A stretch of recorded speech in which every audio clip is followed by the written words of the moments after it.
Hola, buenas tardes a todos. Muchas gracias, doctor Alfonso, por la invitación. Para mí es un verdadero honor poder ser parte de este evento de la LODIP, una sociedad tan prestigiosa que ya tiene muchos años trabajando por el bien de la odontología. También quiero felicitarle a la comisión directiva por organizar este evento, ya que armar algo después de la pandemia siempre es un desafío. Y yo creo que ahora estamos reestructurando todas las sociedades, todas las organizaciones para volver a compartir no solamente ciencia, sino también amistad y volver a encontrarnos en los diferentes eventos que habrán durante el año. Y por eso quiero invitar a todos ya también que hagan un check y que se agenden el año que viene para apoyar y compartir ahí en la LODIT en nuestra República Hermana del Perú.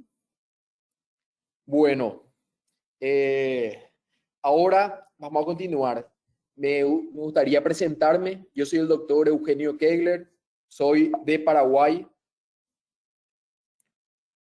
Tuve la suerte de nacer en un mundo odontológico. Mi papá, mi mamá, mi hermano, mi hermana, en mi casa todos son odontólogos, ¿sí? Entonces desde chico ya frecuentaban la clínica para que no nos peleemos. Mi papá nos llevaba al consultorio dental y fui creciendo en ese ambiente. Y la verdad que es algo que me gusta, que me apasiona y también sobre todo la operatoria dental.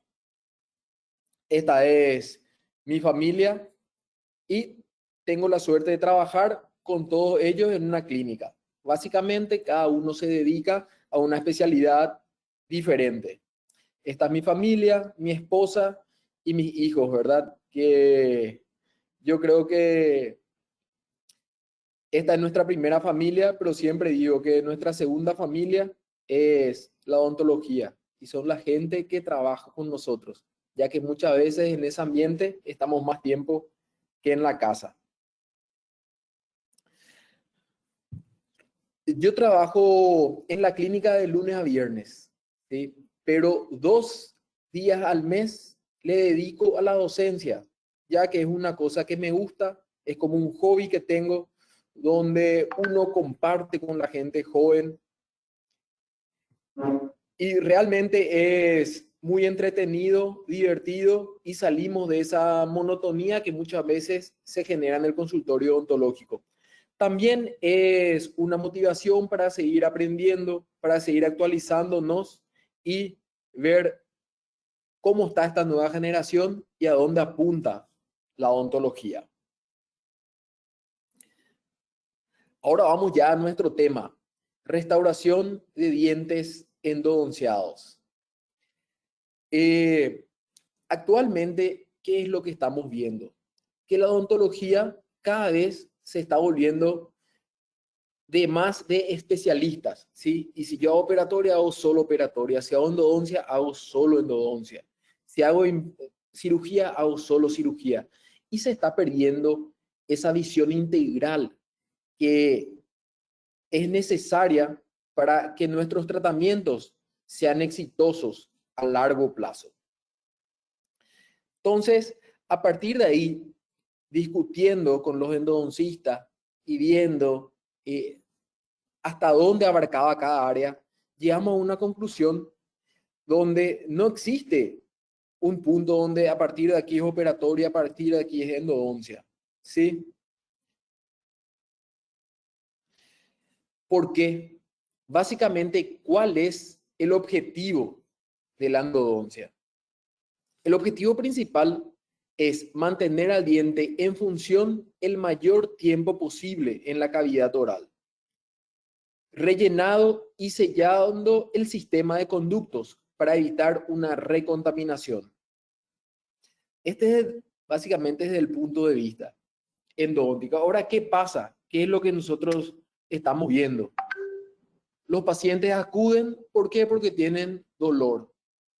El endodoncista realiza el tratamiento de conducto termina ese tratamiento y ¿qué se coloca ahí? Una restauración provisoria, ¿sí? Ya sea coltosol, un eugenato, ¿ok? Los conductos están sellados, pero ¿qué pasó? No se tuvo en cuenta la parte restauradora. Al paciente le pasó el dolor, ese paciente, como ya no tiene dolor, demora en volver a la práctica. ¿Y cuál es el resultado? Estamos observando recontaminación y en el peor de los casos una fractura, que muchas veces puede ser una fractura catastrófica que lleva a la extracción del diente. ¿Sí? Y esto no es un problema de Paraguay solamente, ni tampoco solamente de Latinoamérica. Es un problema mundial. Y vemos que la mayor causa de pérdida de dientes tratados endodónticamente son este tipo de fracturas. Entonces, las fracturas coronarias y la recontaminación se encuentran entre las principales causas de pérdida dentaria luego de un tratamiento de conducto. Esta además contribuye a la recontaminación, a la infiltración coronaria o inclusive a la pérdida de estructura dental. Aquí podemos ver estos dientes con fisuras, ¿sí? Miren, es un diente entero, tenía una clase 1, pero tiene una fisura. ¿Por qué se generó esa fisura? Y son todos aspectos que nosotros tenemos que ver, tenemos que observar, ¿sí?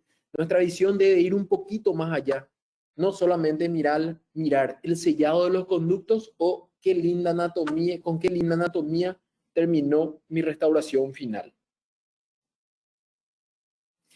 Entonces, nosotros debemos proteger al diente, ¿sí? La restauración coronaria ha sido considerada como uno de los factores más importantes que afecta a la supervivencia de un diente tratado endodónticamente, ¿sí?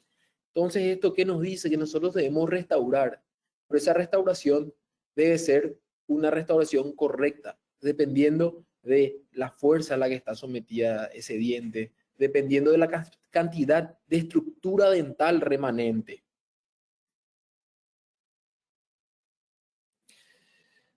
Esto es un artículo muy interesante donde estos autores hicieron un estudio retrospectivo de más o menos 12 años y pudieron observar que la restauración era mucho más importante que la calidad del sellado de los conductos, ¿sí? Ese sellado que generaba la restauración evitaba la recontaminación y hacía que estos dientes, que estos tratamientos tengan mayor longevidad. ¿Ok? De ahí es que nosotros decimos, ¿verdad?, que un tratamiento de conducto está terminado una vez que la restauración final está realizada. E insistimos en cuando mostramos o queremos presentar un caso de un tratamiento de conducto finalizado, la radiografía final siempre debe ser con la restauración final en boca, o si no, no sirve de nada. Vimos que el mayor problema, digamos, que puede causar una falla catastrófica son las fracturas. Entonces es importante que evitemos las fracturas. Miren, acá tenemos un diente sano que durante la pandemia este paciente estuvo sometido a un estrés. La oclusión no era la ideal y ese diente con una restauración clase 1 pequeñita, sin tratamiento de conducto, tuvo una fisura y una fractura dental. ¿Y cuál fue la solución? Realizar un implante dental. Imagínense si un diente sano muchas veces puede fracturarse, ¿cuál es el riesgo que corre un diente que fue con una apertura, que fue sometido a diferentes productos químicos? Entonces es un diente que de por sí, de cierta manera, está debilitado, ¿ok? Entonces vamos a mirar un poquito más allá para evitar este tipo de fracturas. Vamos a hacer un análisis del diente, de la cantidad de estructura dental, pero también vamos a hacer el análisis del paciente, tipo de mordida, presencia o ausencia de guías. Cuando realizamos la apertura o los procedimientos restauradores, vamos a realizar procedimientos conservadores, tratando de preservar la mayor cantidad de tejido dental posible. Cuando es necesario realizar provisorios de acrílico, hacer una protección de cúspides, realicemos eso y hagamos un provisorio de acrílico para que entre sesión y sesión ese diente no se fracture. Y también realizar restauraciones adecuadas. Entonces, el tratamiento de conducto finaliza cuando la restauración final es realizada. ¿Cuáles son las metas de la restauración? Proteger al diente, lograr un correcto sellado marginal, una buena anatomía oclusal, un punto de contacto proximal bueno y hoy en día las exigencias ya cambiaron y esta restauración tiene que ser imperceptible. Nosotros vamos a restaurar un diente que fue endodonciado. Entonces, este diente presenta diferentes características, ¿verdad? Ahora, si analizamos el impacto de la pérdida de vitalidad de un diente, es moderado e insignificante, teniendo en cuenta la humedad y propiedades físicas de la dentina, como microdureza, módulo de elasticidad y resistencia a la fractura. Básicamente, los productos clínicos que aplicamos para realizar el tratamiento de conducto afectan en algo a ese tejido, pero no lo debilitan significativamente. ¿Ok? Ahora, al hacer el tratamiento de canal, también se pierden los mecanos receptores dentro de la cámara pulpar. Entonces, algo de sensibilidad se pierde. ¿Cuándo es importante esto?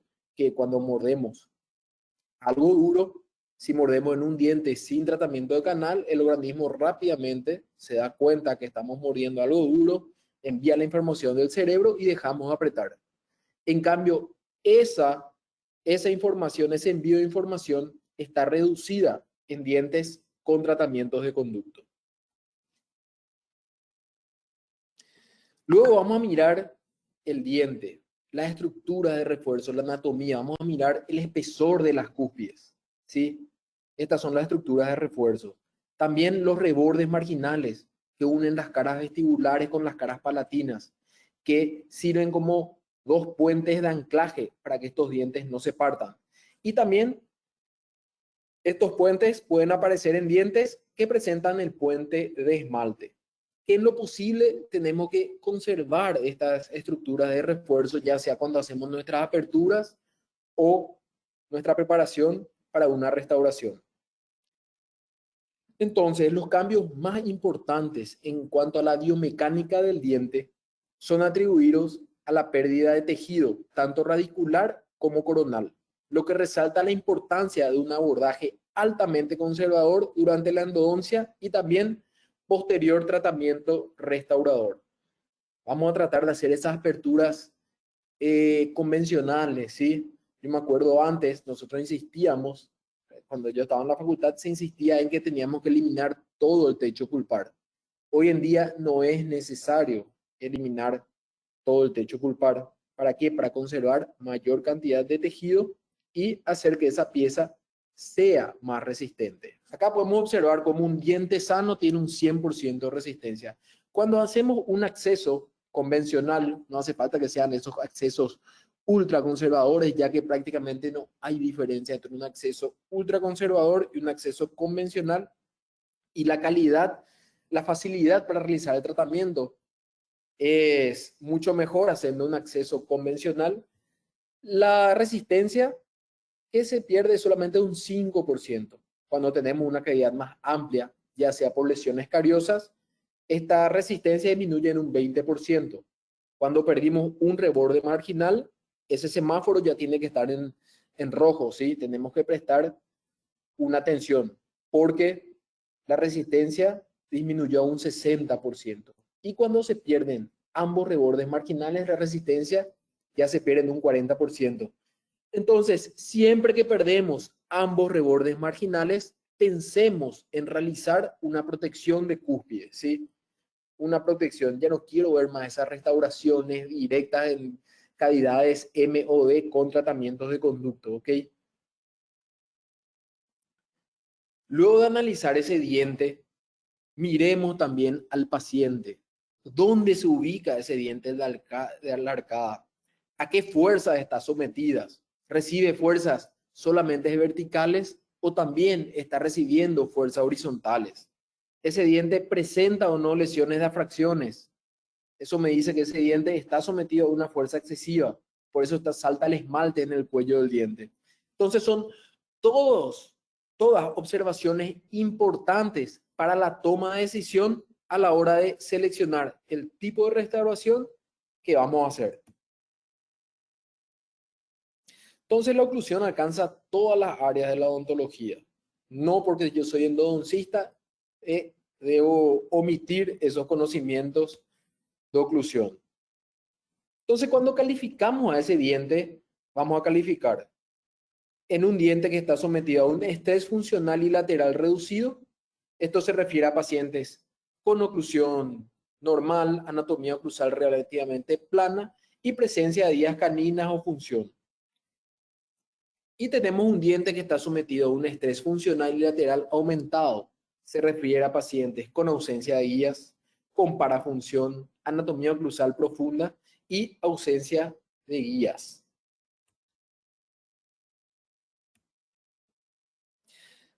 Entonces, ¿qué es lo que tenemos que evaluar rápidamente cuando hacemos el diagnóstico a este paciente? Primero, si posee o no guía canina, o guía anterior o función de grupo.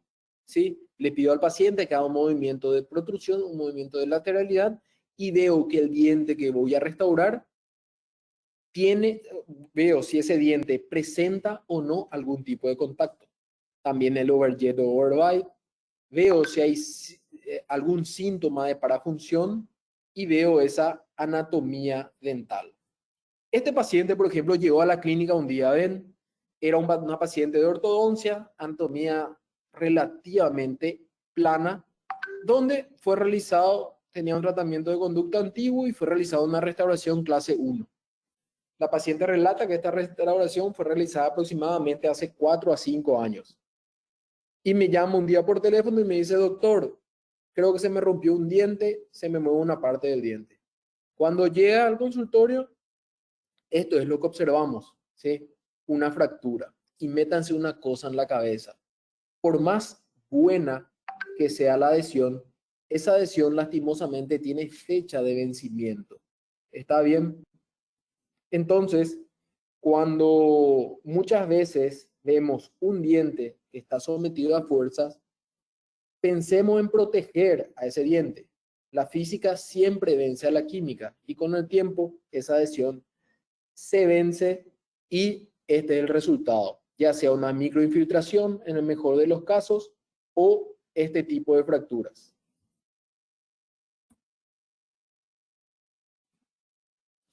También muchas veces este tipo de fracturas las encontramos principalmente entre el inicio y el fin de la restauración. ¿Sí? ¿Por qué? Porque el endodoncista termina el tratamiento de conductos, termina de sellar los conductos, está cansado y ¿qué es lo que hace? Coloca nuevogenato. Muy pocas veces se observa si presenta o no guía, a qué fuerza está sometida. ¿Sí? Como pasó el dolor, el paciente no se apura en volver para esa restauración y el resultado es una recontaminación o una fractura. En este artículo también podemos observar cómo la relación directa entre el éxito de la endodoncia y el tiempo transcurrido entre la finalización del tratamiento de conducto y la restauración final. A medida que más tiempo pasa para colocar esa restauración final, el éxito disminuye. ¿Cuál es el mensaje y cuál es la conclusión? Debemos restaurar lo antes posible, ¿sí? Lo antes posible. Y por eso también a mí me gusta redefinir ese término sesión única en endodoncia, ¿ya? Sesión única primero, la escuela anterior que nos decía que debíamos hacer los tratamientos de conducto en 3 sesiones para realmente eliminar toda esa bacteria, entonces colocar una medicación intracanal. Luego vino otra corriente que te decía que no, esa descontaminación se podía lograr en una sola sesión y podíamos restaurar, sellar los conductos en una sesión. Y de ahí viene el término sesión única en endodoncia. Para mí, hoy en día, sesión única en endodoncia es cuando hacemos el sellado de los conductos, pero también la restauración final en esa misma sesión. A eso podemos llamarle sesión única en endodoncia. Entonces, del inicio a fin, ¿cuál es la idea? Disminuir el riesgo. ¿Cómo podemos disminuir el riesgo? Haciendo la restauración final lo antes posible, pero también teniendo en cuenta varios factores para para disminuir. Este es el workflow tradicional, ¿verdad? Llega el paciente con dolor, ¿qué hacemos? Eliminación del tejido cariado, anestesia, eliminación del tejido cariado, acceso, instrumentación, luego de instrumentar, obturamos, realizamos una restauración provisoria. En la siguiente sesión llega el paciente, ahí generalmente ya con ya sea del odontólogo que realiza operatoria dental o rehabilitación oral para hacerse la restauración definitiva. Se elimina el provisorio, se realiza un tallado, una impresión, se vuelve a colocar un provisorio. En la tercera cita llega el paciente, se quita el provisorio, se hace la prueba y se cementa. Entonces transcurre mucho tiempo hasta que este sellado es realizado definitivamente. ¿Por qué no cambiar? ¿Sí? ¿Por qué no cambiar estas estrategias y hacer que esto se vuelva más rápido? ¿Para qué? Para evitar este tipo de fracturas. Llega el paciente al consultorio, mi esposa es la que hace los tratamientos de conducto en la clínica, yo soy el que hago la rehabilitación. Entonces llega un paciente, yo miro la ficha, veo y le digo, pucha, todos los días hablamos de restaurar lo antes posible y mira, llegó este paciente que le había hecho el tratamiento de conducto y ahora viene y ese diente está fracturado, ¿sí? Ese diente se perdió. Y me dice, no, yo no la atendía a este paciente, no puede ser. Miro la fecha, este paciente vino al consultorio, hace 5 años se realizó el tratamiento de conducto. Como no tuvo más dolor, nunca volvió. Volvió después de 5 años con dolor debido a esta fractura. Entonces vamos a pensar y vamos a tratar de cambiar este workflow, ¿sí? De la tradición a la innovación, esto se llama evolución. ¿Por qué seguir haciendo lo mismo si sabemos que en todos los lugares del mundo estamos teniendo este problema de la fractura y la recontaminación? Entonces vamos a ver la nueva propuesta que tenemos. Se hace la eliminación del tejido cariado y el acceso. A partir de ahí, nosotros vemos cuánto remanente dental queda. Nosotros aquí podemos realizar ya, si vamos a hacer una restauración adhesiva, antes de iniciar el tratamiento de conducto, de que esta dentina esté sometida al hipoclorito de sodio, hacer ya nuestro procedimiento adhesivo, agregar el adhesivo, agregar resina en estas cúspides que están debilitadas, siempre sin tapar esa cámara pulpar, ese acceso endodóntico que ya fue realizado. Luego realizamos el tallado y antes de iniciar el tratamiento de conducto ya podemos realizar la impresión en varios casos. Entonces, mientras se realiza el tratamiento de conducto, hoy en día con la tecnología nosotros podemos realizar ya la restauración final. Y una vez que se termina el tratamiento de conducto, sin remover ese aislamiento, cementar ya la restauración final. Vamos a ir viendo esto con diferentes casos clínicos.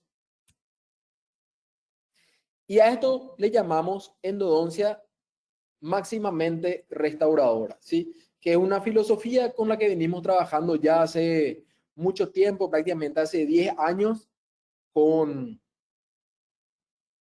mi esposa.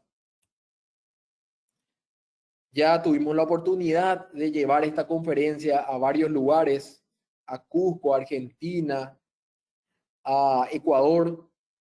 Entonces también es una forma de compartir conocimiento y poder viajar entre los dos. También ya tenemos artículos publicados donde hablamos de esta filosofía y también estos casos clínicos están en capítulos de libros. Ahora, antes de iniciar, antes de iniciar ese tratamiento de conducto, vamos a ver qué procedimientos previos podemos realizar. Número uno, para facilitar la tarea del endodoncista, para que ese aislamiento sea mucho más sencillo y para que el trabajo sea mucho más pulcro. ¿Okay? Entonces, una de las cosas que se pueden hacer es el Deep Margin Elevation o elevación profunda del margen. Es una técnica que consiste en utilizar una matriz modificada para realizar el sellado dentinario en ese surco profundo, ¿sí? Y esto facilita muchísimo. ¿Cuáles son las alternativas que tenemos cuando tenemos estas lesiones cariosas subgingivales que invaden el espacio biológico? Una de las alternativas es realizar un aumento de corona, que si bien esto sí se puede realizar, es posible, tiene sus complicaciones, ok, principalmente estéticas. ¿Por qué? Porque al realizar esto, ven cómo queda la papila, ¿sí? Elevamos un poquito, pero sí es una alternativa válida. La segunda alternativa es esta, ¿verdad? De la elevación profunda del margen gingival, que es una técnica que hay que practicar, hay que entrenar, porque no es una técnica muy sencilla, pero es válida. Y una vez que uno tiene ese entrenamiento, se vuelve una técnica un poco más sencilla que realmente facilita mucho el trabajo después.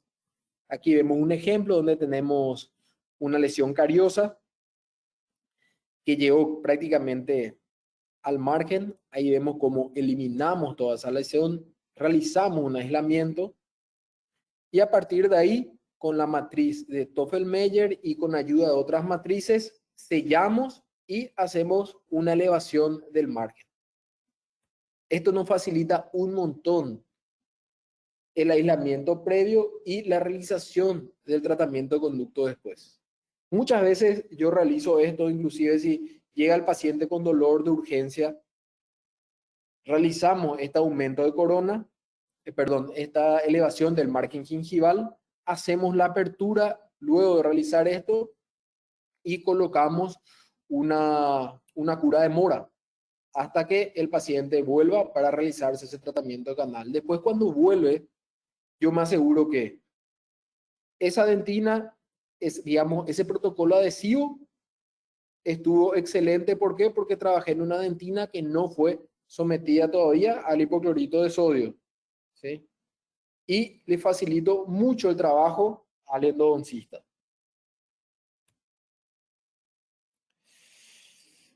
Bueno, ahora vamos a hablar de la biomecánica de los dientes.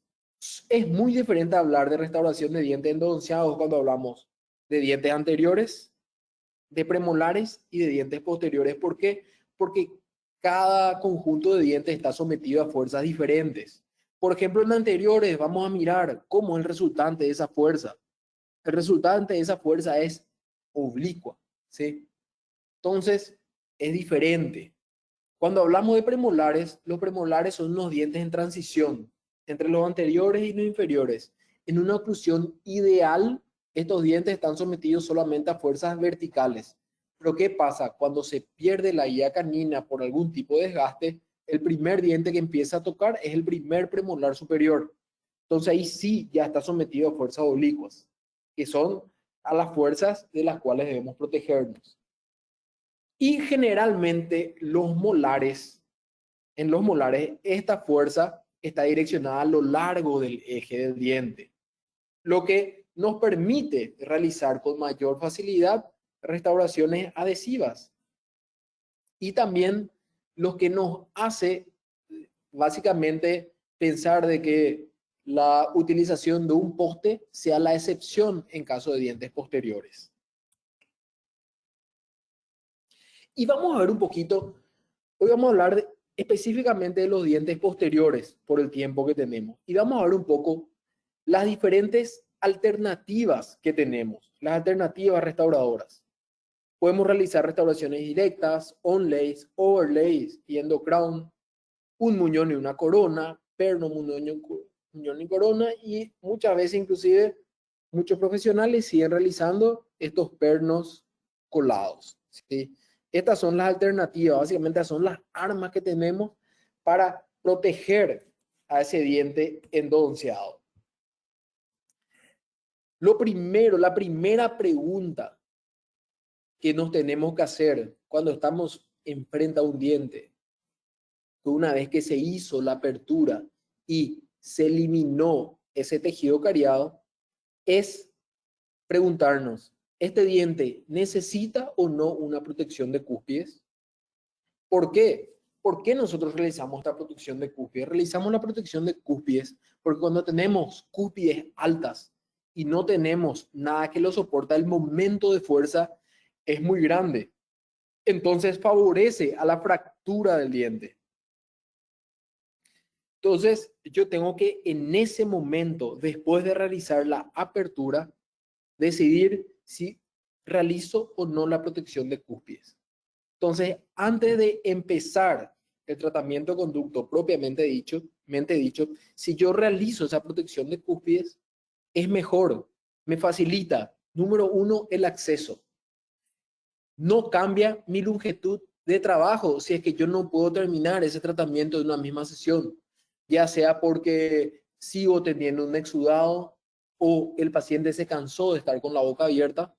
Entonces, no haría. Y lo más importante, al realizar esta protección de cúspides, yo ya realizo un provisorio y evito o disminuyo ese riesgo de fractura entre sesiones.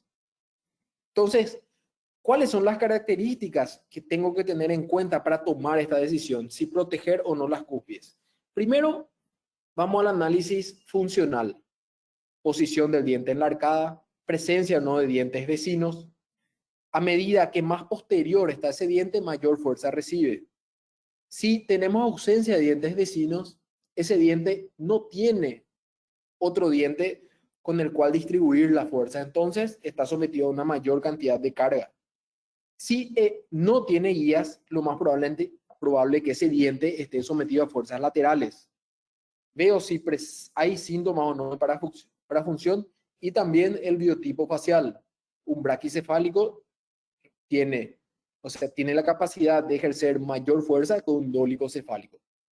Entonces, en este punto a mí me gusta hacer un semáforo y calificar a ese paciente ya en rojo, amarillo o verde. Verde es cuando el diente no está sometida a ninguna fuerza y rojo cuando está sometida a fuerzas grandes que pueden fracturar ese diente.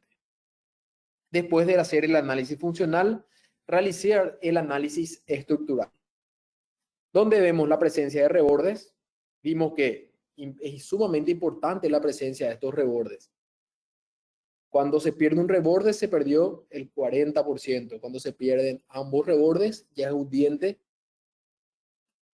donde las cúspides deben ser protegidas. También el espesor de las cúspides. El espesor de las cúspides debe ser como mínimo de 2 milímetros. Si este espesor es menor de 2 milímetros, debemos proteger las cúspides. Y ver otros indicadores. Por ejemplo, si en ese diente yo veo que hay una lesión de afracción, eso me dice, opa, este diente está sometido a fuerzas. Si veo pequeñas rajaduras, ¿verdad? En ese esmalte, pequeñas rajaduras en el esmalte, son cosas que me ayudan a la toma de decisión. Entonces, ¿cuándo proteger? Espesor de cúspide menor a 2 milímetros cuando la cúspide presenta una rajadura, dependiendo de las características de pacientes. Presencia de guía, presencia para función, características del diente. ¿Cómo realizar esa protección de cúspide? A mí me gusta simplificar las cosas, ¿sí? Recuerden, esto yo quiero que el endodoncista haga. Y muchas veces el endodoncista hace solamente endodoncia y hace mucho tiempo no realiza o tallados o restauraciones. Entonces vamos a simplificar. Con una fresa 31-31, ¿qué debemos hacer? Disminuir. ¿Cuánto? 2 milímetros las cúspides funcionales, 1,5 las cúspides de corte, ¿sí? ¿Por qué esto? ¿Por qué hay que disminuir este espesor? Porque es el espesor mínimo que necesita el material para tener resistencia. El día de mañana se aparece otro material que tenga menor resistencia, o sea, que necesite menor espesor para tener resistencia, tallaremos menos. Hoy en día, 2 milímetros es una longitud adecuada. Y esta fresa me gusta, ¿por qué? Porque es una fresa que tiene 4 milímetros de altura y 2 milímetros de espesor. Entonces, con esta fresa ya nos da una idea de cuánto estamos desgastando. Podemos hacer surcos guías y desgastar. ¿Es necesario realizar hombros? No, no es necesario realizar hombros. Podemos terminar de forma recta, perfecto, sin drama. ¿Okay? Después, si queremos realizar una restauración definitiva, ahí sí podemos realizar unos hombros, pero ya va a depender de la necesidad estética. Esto vamos a hablar en breve cuando hablemos de la endocrown. Importante, antes de realizar la irrigación con hipoclorito, tratar de restaurar, de hacer ese procedimiento, ese protocolo adhesivo. ¿Está bien? ¿Cómo hacemos el protocolo adhesivo? Ataque ácido, adhesivo y sellamos esos túbulos dentinarios. Entonces, nuestra adhesión es mucho mejor. Recuerden, nosotros generalmente en dientes posteriores realizamos restauraciones adhesivas. Doctor, pero yo hago operatoria dental y yo no hago endodoncia y los endodoncistas me derivan para que yo restaure. Perfecto. También podemos acondicionar esa dentina para que nuestro protocolo adhesivo sea el ideal. Este es un trabajo muy interesante que muestra cuánto penetra el hipoclorito de sodio dentro de la dentina. O sea, nuestras fibras colágenas desaparecen podemos ver si usamos hipoclorito al 1% por 20 segundos en más o menos 70 micrómetros, al 2% por 20 segundos en 100 micrómetros y al 6% por 20 segundos prácticamente te llega a 150 micrómetros. Entonces, ¿qué podemos hacer cuando ya nos llega un diente que fue tratado endodónticamente y nosotros queremos mejorar ese protocolo adhesivo? Hacer una asperización de la superficie con una fresa diamantada. Al hacer esa asperización de la superficie, nosotros vamos a remover esos 200 micrómetros externos y vamos a encontrar allá abajo estas fibras colágenas que están listas para formar una camada híbrida ideal. Cuando hay necesidad de proteger al diente, por favor, vamos a hacer restauraciones provisorias. Y estas restauraciones provisorias vamos a hacer de acrílico, protegiendo las cúspides. Es un paso más, es un paso más, pero puede evitar una fractura catastrófica, ¿sí? Por favor, the right way is not always the popular and easy way, ¿sí? Do what is right, not what it easy, ¿sí? Vamos a hacer lo correcto, no lo que es más fácil. Yo sé que lo más fácil es colocar una pasta, un eugenato ahí, que el paciente se vaya, terminamos y punto. Pero no es lo ideal. Lo ideal ahí es hacer una restauración provisoria de acrílico, ¿sí? Con el entrenamiento esto se logra de manera rápida y sencilla. Entonces, para recordar, es importante antes de empezar cualquier tratamiento, mirar la boca y evaluar la condición general del paciente. Consideraciones biomecánicas posibles tratamientos restauradores, planificar el tratamiento endodóntico y definir cuál será la restauración final. Entonces, este es el mensaje para esta primera parte. Ahora vamos a entrar a la segunda parte donde ya va a ser más entretenida. Vamos a empezar a mirar diferentes casos clínicos y diferentes situaciones que se presentan. Aquí, por ejemplo, una paciente vino de urgencia, se le hizo la apertura, se le colocó una cura de mora y un eugenato. Y así llega para nuestra restauración. Entonces, vamos a hacer el análisis del paciente antes de colocar ese aislamiento, antes de hacer cualquier cosa. Vamos a analizar a este paciente: presencia de guías, máxima intercuspidación, protrusiva, lateralidad,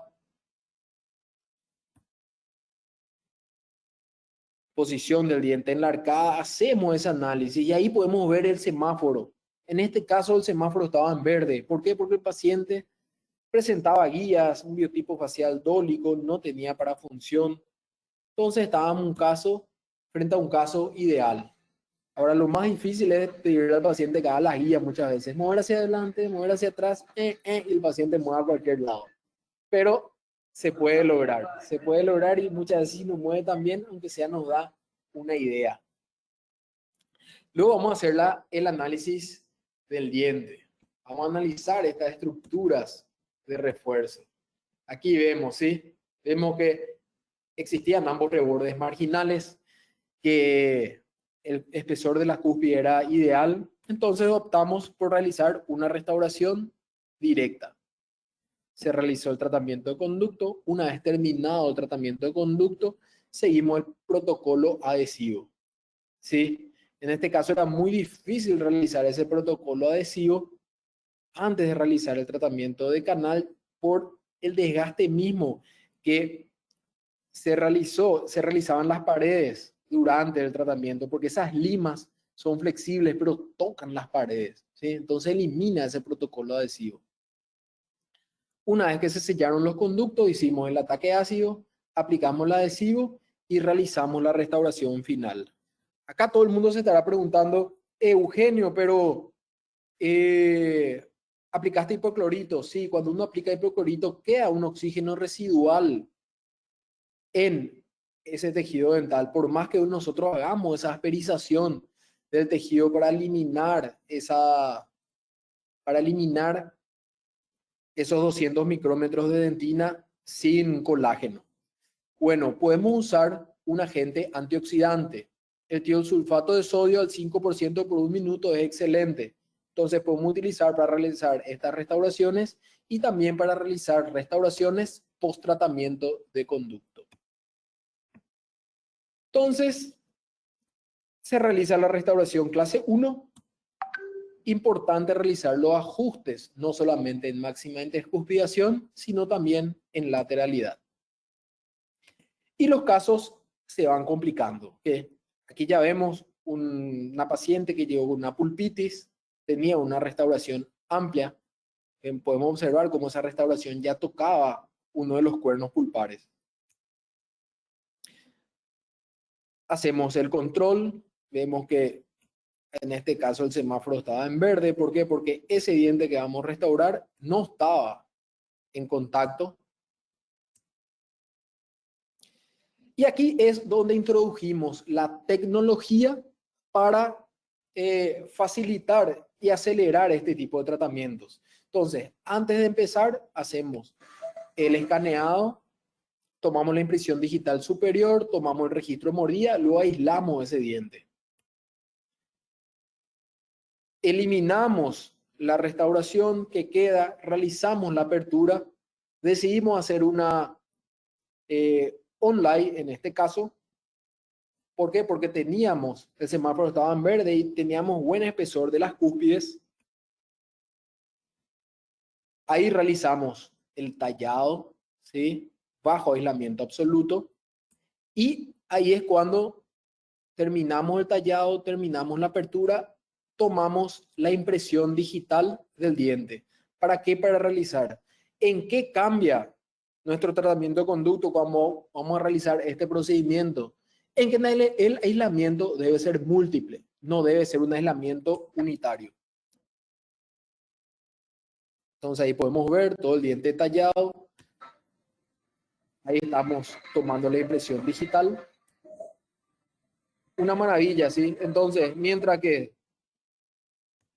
que se realiza el tratamiento de conducto en sí, la limpieza de los canales, nosotros ya fabricamos la restauración. Y antes de que termine ese tratamiento de conducto, nuestra restauración ya está terminada. Entonces, una vez que termina la restauración, ¿qué nosotros hacemos? Termina la restauración y sin remover el aislamiento absoluto, ahí sin remover el aislamiento absoluto, cementamos nuestra onda ahí. Entonces a esto sí podemos llamarle sesión única en endodoncia, ¿ok? No se remueve, existe cero riesgo de contaminación durante el procedimiento, logramos un correcto sellado con la restauración.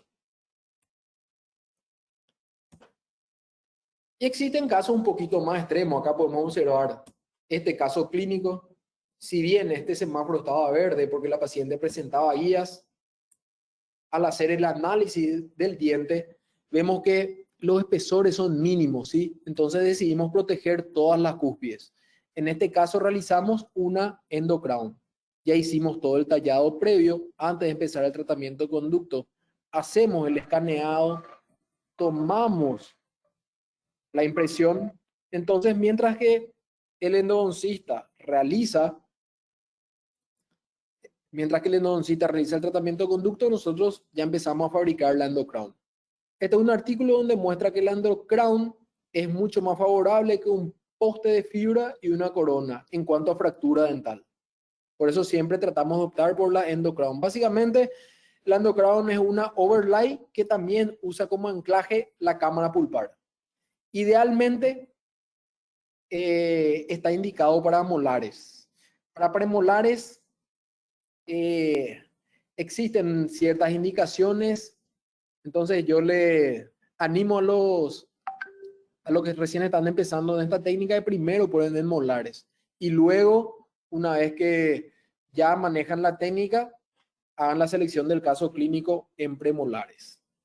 Este tallado puede ser recto, ¿sí? Terminación recta. En caso de estética vamos a realizar un hombro. Acá podemos ver los diferentes tipos de tallados. Acá está el acceso realizado, el tallado terminado y esta es la endocrown realizada, ¿ok? Entonces, antes de remover el aislamiento absoluto, hacemos la cementación del endocrown. Igual, el mismo caso clínico, donde vemos que no tiene guía, ¿sí? Ese diente está sometido a fuerzas. Entonces, es importante ver el semáforo. En este caso, el semáforo está en rojo. Entonces, mi decisión acá, por más de que pueda haber espesor de cúspides, nosotros vamos a proteger todas las cúspides. ¿Por qué? Por la fuerza a la que estaba sometida. Entonces, una vez más, realizamos el tallado. Ven ahí nuestro protocolo adhesivo. Antes de tomar la impresión, tomamos la impresión y antes de remover el aislamiento absoluto, una vez terminado el tratamiento de conducto, cementamos nuestra. Este es el caso finalizado y hoy les puedo decir que ya tenemos un control de este caso, un control de 6 años, ¿verdad? Casi 7 años. Y me gusta mostrar este caso porque pueden ver ahí cómo a través del tiempo aparece una lesión de afracción en este diente. ¿Esto qué me dice? Que este diente estuvo sometido a fuerzas. ¿Por qué? Por la oclusión del paciente. Muchas veces los casos no son los ideales, ni los pacientes los ideales. Uno le hace una placa de relajamiento, pero el paciente no usa. Uno le indica que se realice una ortodoncia o por lo menos una reconstrucción de guía caninas, pero el paciente no se realiza. Entonces, ese diente va a estar sometido a fuerzas. Si en este caso nosotros hacíamos una restauración sin proteger las cúspides, lo más probable iba a ser que antes de estos 6 años, este paciente iba a venir con esta cúspide vestibular fracturada. ¿Sí? Entonces es importante que nuestra visión sea amplia. Bien, acá un control de 6 años. La restauración está bien, el sellado está bien, todo indica que vamos por buen camino. Ahora sí tenemos una lesión de afracción. Y por último, este caso, ¿verdad? Que es un poquito más extremo. Esto pasa cuando se fractura, ¿sí? Una cúspide. Este es un paciente que vino de viaje y vino y doctor, se me rompió el diente, quiero solucionar ahora. Y así era. Hicimos, controlamos el espacio biológico, tenía el espacio biológico, entonces hicimos el análisis de oclusión, ahí evidentemente presenta una mordida clásica cruzada, no tiene guías caninas, este semáforo está en rojo, por lo cual debemos proteger las cúspides. Una vez más, ¿qué hicimos? Con un láser cortamos ese exceso gingival que había. Estas cúspides vestibulares, por más que eran cúspides anchas, ¿sí? Por el tipo de mordida que tenía el paciente, decidimos proteger estas cúspides.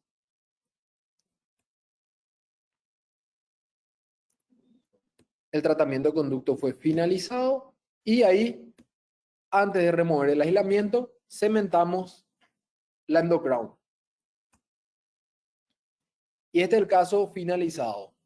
Bueno, esta filosofía de endodoncia máximamente restauradora presenta sus ventajas. Número 1, elimina el riesgo de fracturas y de contaminación. Número 2, la longitud de trabajo no varía entre sesiones. ¿Por qué? Porque no se modifica. Y también mejora nuestra adhesión, mejora ese protocolo adhesivo. ¿Por qué? Porque nosotros estamos pensando siempre en la restauración final y no solamente en los sellados del conducto. Ahora bien, no es tan sencillo. ¿Por qué? Porque necesita de conocimientos más amplios por parte del profesional. Ese endodoncista tiene que tener conocimientos también de restauración, de rehabilitación, de oclusión.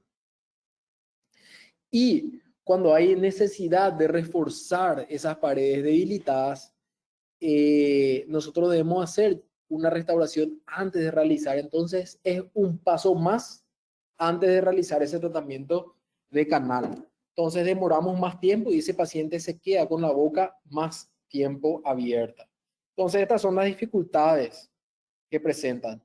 Pero les digo y les animo, anímense a realizar este tipo de tratamientos, ¿sí? Vamos a dejar de seguir haciendo lo mismo. ¿Por qué? Porque estas fracturas existen y aparecen en el consultorio, ¿sí? Y como les digo, hablando y compartiendo en varios lugares con varios profesionales, este es un problema no solamente de Latinoamérica, es un problema mundial.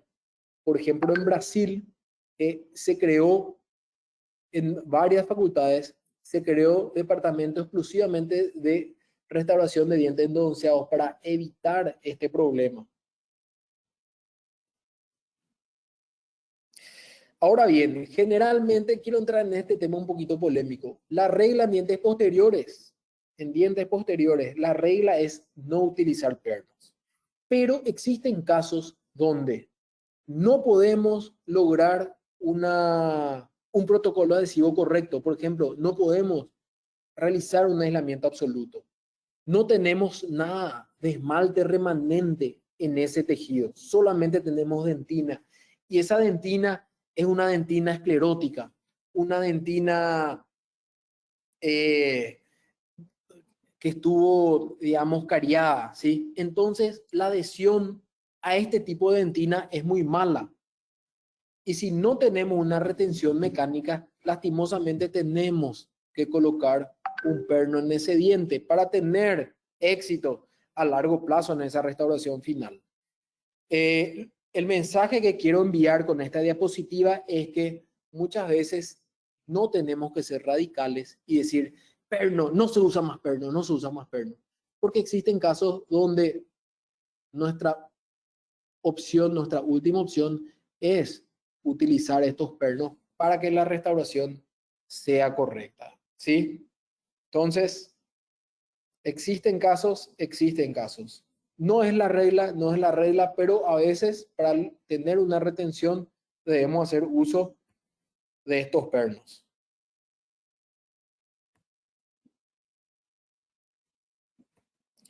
Algunos puntos a discutir, por ejemplo, cuando la restauración es pequeña, podemos utilizar restauraciones de resina directa. Cuando son restauraciones más amplias también, por supuesto, también. ¿De qué va a depender eso? De la habilidad del profesional. Ahora, ¿podemos hacer una resina indirecta? Claro, es más fácil realizar esa resina indirecta cuando es una restauración amplia. ¿Por qué? Porque es más fácil darle una correcta anatomía fuera de boca. Y la siguiente pregunta es, para este tipo de restauraciones, ¿qué es mejor? ¿Una restauración de resina o una restauración cerámica para estos dientes endodonciados? Recuerden, las restauraciones cerámicas son más rígidas, ¿verdad? Tienen menor módulo de elasticidad. Entonces, cuando aplicamos una fuerza sobre las restauraciones cerámicas, esa fuerza se transmite directamente al diente que está abajo. En cambio, una restauración de resina compuesta, que esta resina tiene un módulo de elasticidad, tiene la capacidad de absorber la fuerza y la fuerza que se transmite a la estructura dental remanente es menor. ¿Sí? Aquí es lo que les decía, acá podemos ver que en base a este estudio que se hizo en el 2011, ven que cuando se aplica una fuerza sobre una cerámica, esta fuerza va directamente al diente y generalmente las fracturas que tenemos en este tipo de casos son fracturas catastróficas. Ahora bien, también tenemos que mirar otra cosa, que la fuerza que se necesita para que ocurran este tipo de fracturas generalmente es mucho, mucho mayor que la fuerza que uno puede tener en boca. Cementación. Se pueden usar cementos duales o resinas precalentadas. ¿Okay? Ambas tienen éxito. Recuerden que cuando utilizamos estas resinas precalentadas, al no tener un componente químico en su restauración, un componente químico, tienen mayor duración a través del tiempo. ¿Sí? Si se queda algún margen expuesto, esto tiene menor probabilidad de pigmentarse. Sin embargo, tenemos que tener una luz muy, muy potente para lograr una correcta polimerización en toda esa resina. Y bueno, para no robarles más tiempo, me gustaría concluir con esto, que el pronóstico de los dientes tratados endodónticamente depende no solo del tratamiento endodóntico, sino también del tipo de restauración que lleva. Estos incluyen la decisión de proteger o no las cúspides y de utilizar o no postes. Cuando nosotros protegemos las cúspides, a pesar de desgastar tejido dental, nosotros estamos siendo conservadores. ¿Por qué? Porque con esa protección de cúspides estamos evitando una fractura de ese diente, ya sean 1, 2, 3, 4 o 5 años. También es fundamental que no se mire solamente el diente, que tengamos una visión integral. Entonces, miremos ese paciente, que nuestra visión sea amplia. Las restauraciones adhesivas son muy técnico sensibles, ¿sí? Entonces, cada paso debe ser ejecutado de forma minuciosa, siguiendo todas las reglas para alcanzar el éxito a largo plazo, ¿sí? Por eso es que, increíble, cuando nosotros vemos unos trabajos científicos de cuánto dura una restauración con resina compuesta, podemos ver que encontramos artículos donde vemos duraciones de 20 años de resinas compuestas. Sin embargo, cuando vemos estudios realizados, por ejemplo, en los seguros odontológicos de Estados Unidos, vemos que el promedio de duración de una resina compuesta es de tan solo 5 años. ¿En dónde está esa diferencia de 5 a 20 años? En el operador. Por eso es que le digo que tenemos que seguir el protocolo paso a paso de forma minuciosa. Y por último, el enfoque de la restauración de dientes tratados endodónticamente debe ser un enfoque integral. Esto nos asegura el éxito a largo plazo. Y bueno, muchas gracias por permitirme compartir ciencia y amistad con todos ustedes. Yo creo que ahora vienen las preguntas, así que estamos abiertos a las preguntas de cualquier duda que pudo haber surgido.